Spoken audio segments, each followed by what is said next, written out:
Today என்ன பிரச்சனை பார்ப்போம். வாழையில சாப்பாடு, மோர், சாம்பார்,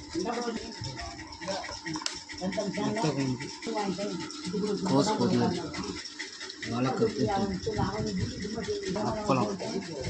டுடே ஸ்பெஷல் அப்பளம், சாம்பார், முட்டை குழம்பு, அப்புறம் அவியல், சாப்பாடு, கோஸ் பொரியல், மோர். Today special. இன்னைக்கு ஒரு பொடி தலவாழை இலை. இந்த வீடியோ பிடிச்சிங்கன்னா லைக் பண்ணுங்கள், ஷேர் பண்ணுங்கள், மறக்காமல் பெல் பட்டன் அமுத்துங்க. டுடே ஸ்பெஷல் பொடி.